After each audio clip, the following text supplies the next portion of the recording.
Bom dia, boa tarde, boa noite. Aqui é o Omar Alexandre da Ergotrid, da Ergotrid School.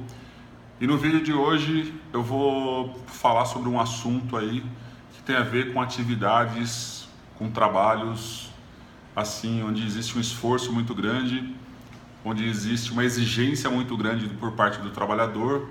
E esse assunto aqui foi inspirado num filme que eu assisti, que é o seguinte, Invencível é o nome do filme aí. E o filme fala um pouco assim sobre a história baseada em fatos reais. Eu gosto muito de filmes baseados em fatos reais, de um americano que ele vai para a guerra, no final da guerra entre os Estados Unidos e o Japão. E aí esse americano, assim, ele mais dois colegas ficam meio que ilhados assim, e aí vai desenvolvendo a história. E ele é um ex-atleta olímpico. Inclusive o final é surpreendente, não vou ser chato aqui e soltar spoiler, mas se vocês quiserem dica de filme, inclusive um filme bem legal. E aí no desenrolar assim, da história, ele é submetido a trabalho tipo escravo, assim, como prisioneiro de guerra. E aí ele tem que fazer serviços assim extremamente extenuantes. E aí eu estava assistindo o filme, as pessoas chegavam assim à exaustão.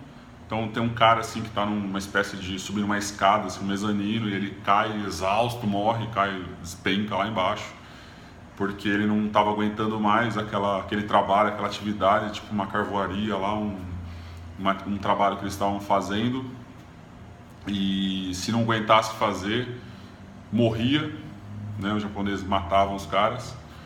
E aí assistindo o filme assim, fazendo uma relação com a ergonomia, meio que fazendo uma análise da atividade do cara lá, eu fiquei imaginando o seguinte, existiria um limite de atividade, né, que uma pessoa, que um ser humano, que um trabalhador pudesse ser submetido? E a resposta na ergonomia para essa pergunta, para essa questão, pensa aí, existe um limite, né? A resposta é o seguinte: o ser humano ele é capaz de realizar qualquer atividade, qualquer tarefa, desde que ele tenha tempo de adaptação e recuperação adequada. Então eu vou repetir aí, ó. O ser humano ele é capaz de desenvolver qualquer tarefa, qualquer atividade, desde que ele tenha adaptação ao trabalho, a essa atividade, e uma recuperação adequada. E aí eu sempre falo aqui dos 5 fatores, né, que você tem que considerar, principalmente quando você está olhando para as questões biomecânicas de postura, por exemplo, desvio postural, a pessoa está numa postura inadequada. Você tem que sempre considerar 5 fatores: a intensidade do esforço, a duração do esforço, se tem algum mecanismo de regulação, pausa, rodízio, que mais? Frequência, né, em que aquela atividade é feita, e taxa de ocupação, que é o quanto ele representa o que ele faz dentro de um turno, por exemplo. Você sempre tem que olhar para esses 5 fatores.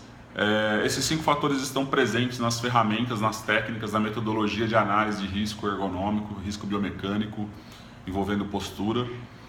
A ferramenta, quanto mais ela tiver esses fatores, mais completa ela é. NIOSH tem, Murigarg tem, Okra tem.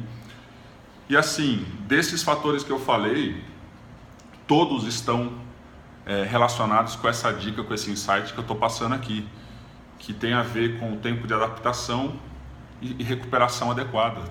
Duração do esforço tem a ver com recuperação adequada. Mecanismo de regulação tem a ver com adaptação.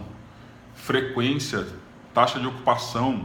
E o único que está fora é a intensidade do esforço.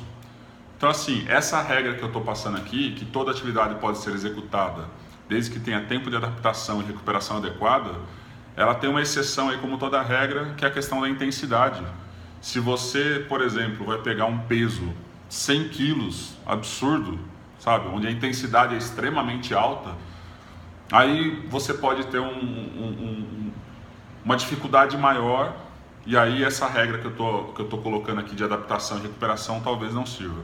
Mas, tirando o fator intensidade, na maioria dos casos, você tem essa aplicação de, se você tiver um tempo de adaptação adequado.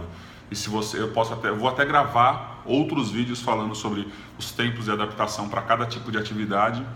Mas no vídeo de hoje eu queria deixar esse insight para você pensar aí que o tempo de adaptação e a recuperação adequada é fundamental como mecanismos de regulação na ergonomia. Legal? Então, se você gostou da dica do vídeo de hoje, acompanha, assina lá o nosso canal no YouTube, fica ligado nos próximos vídeos, lembrando que esse vídeo aqui, assim como todos os outros, é patrocinado pela Ergo3 School, Escola de Ergonomia. É isso daí, um grande abraço e até o próximo.